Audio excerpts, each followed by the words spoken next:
चरणों में बैठे हैं परीक्षित जी महाराज और निवेदन कर रहे हैं, अतः पृच्छामि संसिद्धिं योगिनां परमं गुरुं पुरुषस्येह यत् कार्यं म्रियमाणस्य सर्वथा। मेरा प्रश्न है भगवान आपके चरणों में, क्या जिसके जीवन के शेष दिन कुछ ही बचे हैं उसको अपनी मुक्ति के लिए क्या करना चाहिए? जिसके जीवन के बहुत कम दिन बचे हैं उसको अपनी मुक्ति के लिए क्या करना चाहिए? बंधुओं, बहुत ध्यान से सुनिएगा सब लोग। हम सबके शेष ही दिन बचे हैं। कोई यहां माई का लाल ऐसा नहीं बैठा है जो ये कह दे कि मैं इतने दिन और जीवित रहने वाला हूं। कभी भी प्राण जा सकते हैं, कभी भी तन छोड़ सकती है ये आत्मा। तो ये प्रश्न कहीं ना कहीं हम सब के लिए है कि म्रियमाण व्यक्ति को अपनी मुक्ति के लिए क्या करना चाहिए। हम सब म्रियमाण अवस्था में, कभी भी प्राण जा सकते हैं हमारे। इसी प्रश्न को सुनकर के अब यहां से श्री सुखदेव जी महाराज कहना प्रारंभ करते हैं। वरीयाने शते प्रश्न क्रतो लोक हितम नृपः आत्मविद सम्मतः पुंसां श्रोतव्यादिषु यप्परः। राजन, तुम जो पूछ रहे हो कि जल्दी मरने वाले की मुक्ति का उपाय क्या है, अगर तुमने ये लोक हित के लिए प्रश्न किया है तो ये प्रश्न उचित है। संसार समाज के लिए अगर ये प्रश्न किया है तो ये प्रश्न उचित है, लेकिन अपने लिए अगर किया है तो ये उचित नहीं है। सुखदेव जी की इस बात को सुनकर परीक्षित बोले, क्या मैं संसार में नहीं आता? सबके लिए पूछ रहा हूं तो ये उचित है, अपने लिए पूछ रहा हूं तो ये उचित नहीं है। इसका क्या अर्थ हो सकता है भगवान? बोले, तुम कौन हो? पांडवों के वंशधर हो। तुम वो बालक हो जिसने जन्म से पूर्व भगवत दर्शन किया है मातृगर्भ में। हमने कथा नहीं कही थी, जल्दी में स्पर्श करके निकल गए थे।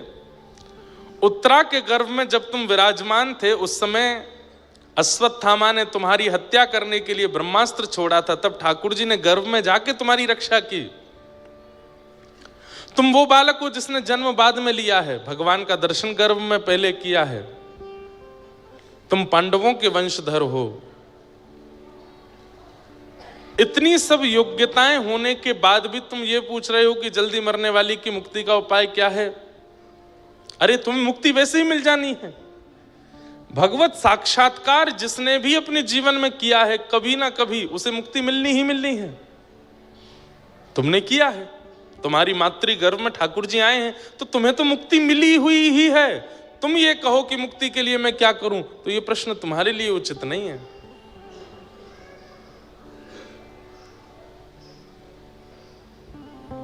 दूसरी बात, मुक्ति सबको मिली है। पूतना को भी मिली, अघासुर को भी मिली, बकासुर को भी मिली, कंस को भी मिली, रावण को भी मिली, कुंभकर्ण को भी मिली, इन सब राक्षसों को भी मिली जिन्होंने भगवान को खूब अपशब्द कहे। और वही मुक्ति राधे कृष्ण कृष्ण कृष्ण राधे गाने वाले हम आप सबको भी मिल जाए तो हम में और राक्षसों में अंतर क्या है? भाई श्रेणी में थोड़ा अंतर तो हो। सब लोग इधर देखिए, ध्यान से सुनिए कथा। हमने पूरा जीवन निकाल दिया। आज नैमिषारण्य में कथा हो रही है। कितने लोग ऐसे हैं बेचारे सुबह झूठ बोल के घर से निकलते होंगे। जो लोग यहाँ 7 दिन रुकने आए हैं उनकी बात नहीं है, पर कई लोग ऐसे हैं जो दौड़ भाग करके सीतापुर से आ रहे हैं, हरदोई से आ रहे हैं, लखनऊ से आ रहे हैं, कानपुर से आ रहे हैं। उस सुबह कुछ ना कुछ बहाने बना के जाते होंगे। कथा सुनने के बात नहीं कहते, उनको कुछ और कह के निकलते होंगे। वो यहाँ आके कथा सुन रहे हैं। आपका परिश्रम व्यर्थ हो जाएगा यदि इतना सब कुछ प्रयास करके कथा सुनी, उसके बाद मुक्ति मिली और मुक्ति मिलते ही जैसे ही आप वैकुंठ पहुंचे तब आपने क्या देखा? अरे पूरा जीवन निकाल दिया, चप्पल घिस गई हमारी, कंठ अवरुद्ध हो गया, कीर्तन गाते गाते इतनी भागदौड़ करी, इतना परिश्रम किया भगवत प्राप्ति के लिए, और मिला क्या? पूतना के बगल वाला आसन। वहीं पूतना भी बैठी है, वहीं कंस भी बैठा है, वहीं अघासुर बकासुर धेनुकासुर सब बैठे हैं। अरे जब वैकुंठ प्राप्ति होनी ही थी तो हम भी पूतना की तरह ही उधमी बन के प्राप्त कर लेते। हम भी अब तो भाव को भाव अनखालसु नाम जपत मंगल दिश। भगवान नाम कैसा है, ध्यान से सुनिएगा। अग्नि को बहुत मनाओ, अरे अग्नि तू बड़ी प्यारी है, मैं तुझको घी पिलाऊंगा, मैं तुझको ये खिलाऊंगा, तू मुझको जलाना नहीं। अग्नि के पास हाथ ले जाओ, क्या होगा? कितनी भी प्रार्थना करियो नहीं जलाएगी, जलाएगी। और भले ही आप अग्नि को 1000 गाली दे दो, तब छुओ तब भी जलाएगी। ऐसे ही भगवान नाम है, भाव से जपो चाहे बिना भाव के जपो, वो अपना प्रभाव तो करेगा, उसका प्रभाव तो होगा। वो अपना स्पर्श से जो गतिविधि नाम से होती है वो होगी ही होगी। तो हमें तो इस बात का बड़ा कंसर्न है कि भाई इतनी कथा गा करके, इतना सब कुछ करके, इतनी मेहनत करके, इतना परिश्रम करके, जीवन पूरा ठाकुर जी को अर्पित करके मुक्ति मिली, और उसमें भी मुक्ति में क्या मिला? वही स्थान मिल गया जो सब राक्षसों को भी मिला है। तो फिर हम में और उनमें अंतर क्या है? ये सब बातें श्री सुखदेव जी महाराज परीक्षित को समझा रहे हैं। बोले मुक्ति प्राप्त करना बड़ी बात नहीं है, अंते नारायण स्मृति। जीवन भर तुमने भले कितना भी पाप किया हो, लेकिन अंतिम श्वास निकलते समय गलती से भी बोल दिया हे हरि, नारायण, गोविंद, मधुसूदन। अजामिल की कथा सुनिए। छोटे पुत्र का नाम नारायण था। यमदूत पकड़ने के लिए आए तो अपने पुत्र को बुला रहा था, नारायण बचाओ, नारायण आओ। इतने में ही विष्णुदूत आ गए और यमदूतों को भगा करके उसको वैकुंठ ले गए। जीवन भर इतना पाप किया, व्यभिचार किया, दुर्भाव किया, लेकिन अंत में नारायण बोलने मात्र से सदगति हो गई। एक बहुत सुंदर बात है, एक बात बड़ी प्रसिद्ध है, जन्म जन्म मुनि जतन कराई, अंत राम कही आवत नहीं। ये कहना जितना आसान है कि अंतिम श्वास में नारायण, राम, कृष्ण, हरि नाम आ जाए, उतना ही कठिन है, क्योंकि अंतिम श्वास में इन्हीं की याद नहीं आती, बाकी सबकी याद आ जाएगी। जिस व्यक्ति से आप 25-30 साल से मिले नहीं, उसका नाम भी याद आ जाएगा अंतिम श्वास में, लेकिन ठाकुर जी का नाम याद नहीं आता। हमारे हिंदू वैदिक सनातन धर्म में इसलिए सबके नाम भगवान नाम रखने की आज्ञा क्यों दी गई? भले ही अंतिम श्वास में दूर के रिश्तेदार के बालक का नाम भी याद आया, उसका नाम यदि माधव हुआ तो कम से कम उसका नाम स्मरण करके मुक्ति तो मिलेगी। लेकिन आजकल नए गुरुजी आए हैं समाज में, गूगल गुरुजी, वही नामकरण कर रहे हैं बच्चों का। ऐसे ऐसे नाम आ रहे हैं बच्चों के। अच्छा, आजकल के युवा सोचते हैं कि थोड़ा मॉडर्नाइजेशन होना चाहिए, नाम में थोड़ी विचित्रता होनी चाहिए, थोड़ा बोलने में स्वीट लगना चाहिए। अरे भाई, ये सोच के नाम मत रखो, कहीं उसमें इतनी आसक्ति हो गई कि अंतिम श्वास में उसका नाम लिया गया और कहीं वो नाम भगवान का नहीं हुआ, तो फिर सदगति से वंचित हो जाओगे। और आप अपना विचार मत करो, अरे आपके बालक से आपके पिता का प्रेम हो गया, दादाजी का प्रेम हो गया, कहीं उन्होंने उसका नाम अंत में ले लिया तो उनकी सदगति हो जाएगी। गोपाल सहस्र नाम है, विष्णु सहस्र नाम है, इनसे नाम रखो बालकों के। राधा सहस्र नाम है, उनसे नाम रखो। और गूगल पे ऐसे ऐसे नाम बताए जाते हैं, उसका क्या अर्थ है? अब मैं नाम बोलूंगा नहीं मन से, पता नहीं आप में से किसी के बच्चे का हुआ तो फिर दुखी हो जाओगे कि हमारे बच्चे का भी यही नाम है। पर नहीं, नाम भगवान नाम पर रखिए। क्या पता किसी व्यक्ति की आसक्ति आपके बालक में हो गई और उसने अंतिम श्वास में ले लिया नाम, तो कम से कम अपने जीवन के पापों से मुक्त तो हो जाएगा वो। इसलिए भगवान नाम रखिए बालकों का। वैसे अभी गूगल गुरुजी ने नाम धरे हैं, पूर्व समय में भी कई बड़े बुजुर्गों के नाम भी बड़े अलग होते थे। अब मिश्री देवी, जिनका नाम मिश्री है, उसका नाम कोई बोले अंतिम श्वास में तो कैसे मुक्ति मिले? मिश्री देवी बोल के कोई मरा होगा तो अगले जन्म में मक्खी ही बना होगा, ताकि मिश्री पे ही भिन बनावे। अंते यामति सा गति, अंत में जो सोच के मरते हैं वही मिलता है। और किसी का नाम है पिंकी, और वो मृत्यु के समय बहुत आसक्ति के कारण भूल गया हो पिंकी, अगले जन्म में क्या बनेगा वो? उसको मुक्ति तो नहीं मिलने वाली। निकनेम भी जो रखते हैं बच्चों के, वो इतने ऊटपटांग मत रखा कीजिए। अब बताओ, पप्पू कोई बोल करके अगर प्राण त्याग दे तो उसका क्या होगा?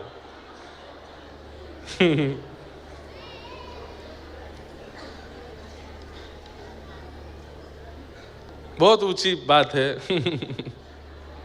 इसलिए भैया नाम बहुत सोच समझ के रखो। बट डन क्या नाम है? अब कोई प्राण त्याग दे इस बात को बोलते छुट्टन। नाम ऐसे रखिए जो भगवत संबंधी हो। निकनेम भी बच्चों के रखने, तो जैसे यशोदा मैया ने रखे हैं, कान्हा रखा, कनुआ रखा, गोविंद रखा, गोपाल रखा, ऐसे नाम रखो ताकि उस नाम का, अरे भाई जितनी बार आप उस व्यक्ति को बुलाते हैं उतनी बार भी आपका नाम गिनती होता है। भाव कुभाव अनकालसहु, नाम जपत मंगल दिश दशहु, नाम जपने से मंगल होगा। अब आप किसी व्यक्ति को बार बार बुलाते हैं, उसका नाम बार बार बोलते हैं, तो उतना नाम भी तो काउंट होता है, उस नाम का भी तो प्रभाव होगा आपके ऊपर। नाम बहुत सोच समझ के रखिए, नाम बहुत सोच समझ के रखिए। तो क्या बता रहा था मैं? हाँ, अंते नारायण स्मृति, उससे भी मुक्ति मिल जाती है। अंत में कोई भगवान नाम ले ले तो मुक्ति निश्चित है। परीक्षित, मुक्ति प्राप्त करने के लिए 7 दिन की आवश्यकता नहीं होती।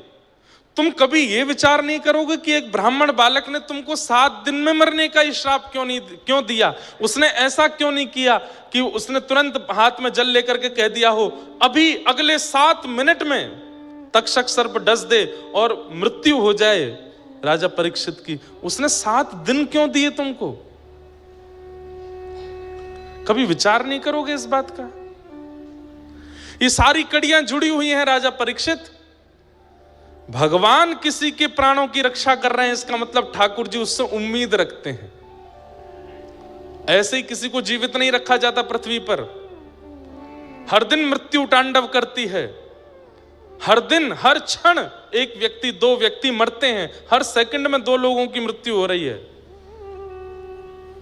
उस मृत्यु की गणना में हम इतने विलंब से क्यों आ रहे हैं? ताकि उतना समय ठाकुर जी हमको दे रहे हैं। भाई कोई एग्जाम दे रहा है बच्चा, टाइम ओवर हो गया, उसके बाद टीचर लेने के लिए आता है, बच्चा रिक्वेस्ट करता है 5 मिनट और दे दो।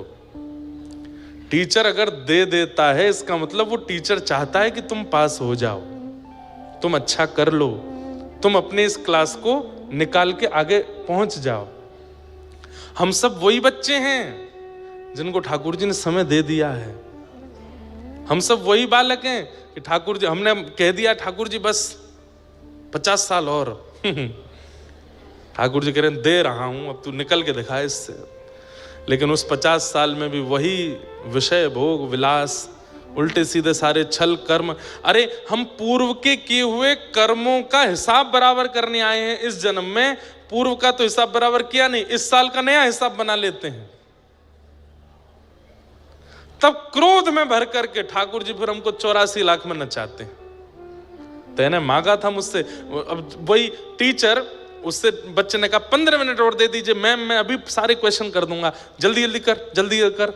अब 15 मिनट में भी करने के बाद जब रिजल्ट आया तो फेल हो गया, तो वो टीचर कितनी नाराज होती है, तेरे को मैंने एक्स्ट्रा टाइम दिया था फिर भी फेल हो गया, क्या पढ़ा फिर तूने? ठीक वैसे ही बंधुओं, हम आप सब वही बालक हैं जिनको एक्स्ट्रा टाइम मिल गया है। इस जीवन का कोई भरोसा नहीं, कभी भी प्राण जा सकते हैं, लेकिन हर दिन सुबह उठ करके जगह आप देखते हो कि आप जीवित हो, तो ये विचार कीजिए कि आज मुझसे कुछ उम्मीद है ठाकुर जी को, मैं आज भजन करूं, नाम करूं, कथा सुनूं, अपने जीवन को सफल बनाऊं। तो मुक्ति प्राप्त करने के लिए बहुत समय की आवश्यकता होना आवश्यक नहीं है। राजा परीक्षित, अंतिम घड़ी में, अंतिम क्षण में भी यदि नाम सुना दिया जाए तो भी मुक्ति मिल जाती है। 7 दिन बचे, खाओ पियो करो आनंद, 7वां दिन जब आएगा तब मैं आ जाऊंगा और तुम्हारे प्राण निकल रहे होंगे, उस समय तुम्हारे कान में कह दूंगा श्री कृष्ण गोविंद हरे मुरारे, हे नाथ नारायण वासुदेव, प्राण छोड़ देना, मुक्ति मिल जाएगी तुमको। तुम मुक्ति की कामना कर रहे हो और फिर ऊपर से 7 दिन बता रहे हो। इतनी योजनाएं करने की आवश्यकता नहीं है, मुक्ति के लिए 1 सेकंड काफी है। पर 7 दिन मिले हैं, इसका क्या करोगे?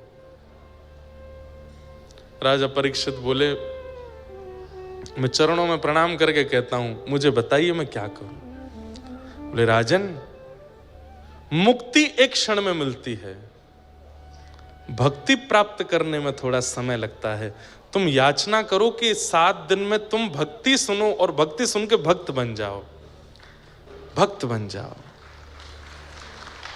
राजा परीक्षित बोले, मैं भक्त बनूंगा 7वें दिन और फिर उसके बाद मेरी मृत्यु हो जानी है, मुक्ति मिल जाएगी, तो फिर इससे फायदा क्या होगा?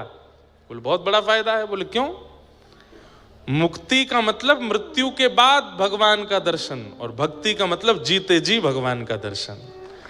तुम 7 दिन बाद वैकुंठ में ठाकुर जी को देखने की योजना बना रहे हो और मैं चाहता हूं कि तुम्हारी अंतिम श्वास निकले उससे पहले तुमको ठाकुर जी का दर्शन हो जाए। भक्ति में वो सामर्थ्य है कि वो जीवित अवस्था में भगवत दर्शन कराती है। हमारे ठाकुर जी की जहां ब्याहुला हुआ गिरधर लाल जी का, तो जो श्री जी के पक्ष के जो परिवार था वो सामान्य परिवार नहीं है। जयपुर के सरस कुंज के आचार्य चरण, उनकी श्री जी उनके भाव से ब्याह हुआ। श्री अलवेली माधुरी शरण जी महाराज, उनके परंपरा के कई पद में गाता हूं, सरस माधुरी जी के। कल मैंने एक गजल भी गाई थी, सदगुरु शरण में सभी फल मिलेंगे, गुरु मिल गए तो युगल भी। हर साल हमने एक भक्तमाल की कथा उनके यहाँ करने का नियम लिया है, भक्तमाल में वहीं करता हूं। उनकी ही परंपरा में एक मोहम्मद याकूब करके एक भक्त हुए, उन्हीं की परंपरा में पूर्व में। उनका नाम श्री सरस माधुरी जी ने रखा था सनम। क्या नाम रखा था? वैसे तो उनका नाम कुछ और, दीक्षा के बाद नाम बदल देते हैं ना, शिष्य का एक नाम भगवत संबंधी नाम रखते हैं। जैसे हमारी परंपरा में जब दीक्षा होती है तो गोवर्धन रामानुज दास या फिर यमुना रामानुज दासी, ये इन भावों से नामकरण होता है। तो मोहम्मद याकूब, राजस्थान में एक स्थान है अलवर, वहां के एक प्रोफेसर के बेटे थे मोहम्मद याकूब, और इनके जो पिताजी थे वो अजमेर में एक हॉस्पिटल